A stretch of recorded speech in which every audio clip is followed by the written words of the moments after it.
Bonjour, bienvenue à tous au Salon de Cannes, donc sur le stand Nimbus à la Pentiro. Et je suis très heureux de vous faire découvrir le week-end 9 mètres. Donc après avoir découvert le Thunder 9 mètres, nous allons aller sur cette version-là qui est un petit peu différente. Donc cette dernière dispose d'un grand bain de soleil sur la partie avant, comme vous pouvez le constater. Donc il pourra accueillir 2 personnes. On remarquera toujours la qualité du gel coat de chez Nimbus, la qualité des inox et ensuite l'antidérapant blanc, donc qui est proposé en standard. Et surtout, une chose très importante, le liston de protection. Vous regarderez le diamètre du liston, c'est du solide, c'est très bien vu, ça permettra de bien protéger le bateau. Donc je vous invite d'abord. Donc par rapport au Thunder, ce dernier a un pare-brise qui est un peu plus enveloppant, donc vous serez mieux protégé pour naviguer par tout temps. Il est d'un seul tenant, galbé, donc une très belle visibilité lorsque vous êtes à l'intérieur. On peut remarquer que c'est du verre sécurite et la qualité des montants et du pare-brise. Il est proposé ici en version T-top avec un toit ouvrant électrique, tout comme le Thunder 9, mais il peut être également proposé en version open, donc sans le T-top. Vous avez cette très belle passe avant, avec des mains courantes pour se déplacer, d'un côté comme de l'autre, donc très pratique. Voilà. Je vous invite à présent à regarder le cockpit. Voilà. Donc vous avez un très joli cockpit ici. Voilà. Avec une table qui se déploie. Donc il pourra accueillir 2 personnes. 2 personnes, ça fait 4 plus une 5. On sera 5 personnes à l'aise. Ça sera très bien. Donc très fort appréciable. Très bien. Un très beau bateau qui sera donc très convivial. Donc ça fait un endroit qui est bien protégé. Sur la partie avant gauche, vous avez un meuble cuisine, donc avec ce dernier qui dispose d'un évier revêtu d'un revêtement en coriandre pour le protéger, d'une plaque feu gaz avec 2 feux, donc en verre, qui est très pratique puisque le gaz sera en dessous.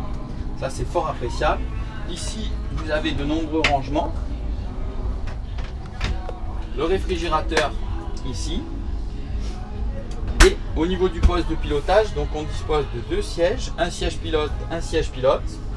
Vous avez ici le guindeau électrique qui sera manipulé à l'aide d'une télécommande sans fil, l'écran GPS qui est en standard, les flaps automatiques Zipway comme on l'a précisé précédemment, la commande moteur, le propulseur d'étrave Side Power.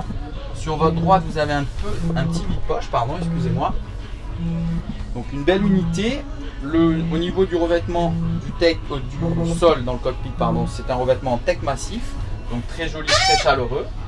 Et à présent au niveau de la cabine, donc cette dernière est un peu plus grande que dans la version Thunder, puisque sur la partie gauche vous avez une armoire ici, donc qui vous permettra de ranger des vêtements. Voilà, comme ceci. Ensuite, bien sûr, on a une plus grande hauteur au niveau de la cabine avant, puisque au-dessus nous avons les bains de soleil. La différence entre le Thunder. Ensuite, au niveau de la salle de bain, celle-ci est identique au Thunder, donc elle dispose d'un évier, d'un toilette séparé.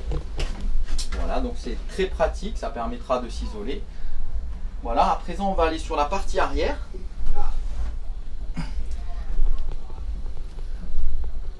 Donc au niveau de la partie arrière, vous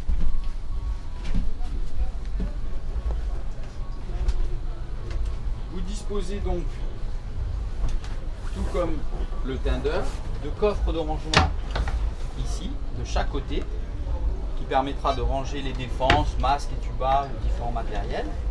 L'avantage c'est que donc, même en version hors-bord, on dispose d'une très belle plateforme arrière de chaque côté, qui est moulée dans la coque, donc qui n'est pas rapportée, ça fait partie du moule de coque, avec une échelle de bain intégrée qui dispose de 2 mains courantes intégrées, donc qui sera très facile pour accéder ou descendre. Donc ça c'est fort appréciable. Ici il est équipé d'un 300 chevaux Mercury hors bord. On peut aller jusqu'à 350 chevaux en monomoteur. Et on peut également avoir une version inboard. Ici, vous avez un mât de ski qui fait également office de main courante avec un crochet de ski qui est positionné à l'horizontale pour éviter de se blesser. Donc ça, c'est bien vu par Nimbus. Vous avez la douche à l'arrière extérieure.